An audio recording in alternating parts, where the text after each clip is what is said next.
દાહોદ જિલ્લાના ગરબાડાના આઝાદ ચોકમાં બંધ મકાનમાં ભીષણ આગ, ઘરવખરી બળીને થઈ સ્વાહા, સદનસીબે જાનહાનિ ટળી.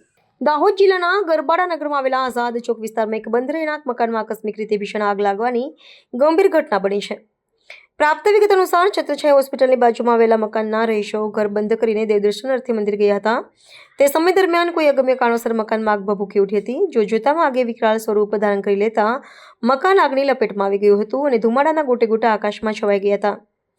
આગની જાણ થતાં જ આસપાસના સ્થાનિક નાગરિકોએ ઘટના સ્થળે એકત્ર થઈ આગ પર કાબુ મેળવવાનો પ્રયાસ કર્યો હતો, પરંતુ આગની તીવ્રતા વધુ હોવાથી સફળતા મળી નથી. બનાવની જાણ થતાં ગરબાડા પોલીસ મથકના અધિકારીઓ પોલીસ કાફલા સાથે તાત્કાલિક સ્થળ પર પહોંચી ગયા હતા અને અગ્નિશામક દળને જાણ કરી હતી. અગ્નિશામક દળના જવાનોએ ભારે જહેમત બાદ આગ પર નિયંત્રણ મેળવ્યું હતું, પરંતુ ત્યાં સુધીમાં મકાનમાં રહેલી તમામ ઘરવખરી અને સામાન બળીને ખાખ થઈ ગયો હતો.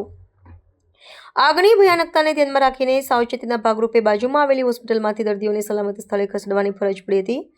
સદનસીબે આ દુર્ઘટનામાં કોઈ પણ પ્રકારની જાનહાનિ નોંધાઈ નથી, પરંતુ આગને કારણે મકાન માલિકને આર્થિક રીતે મોટું નુકસાન થયું હોવાનું પ્રાથમિક અનુમાન છે.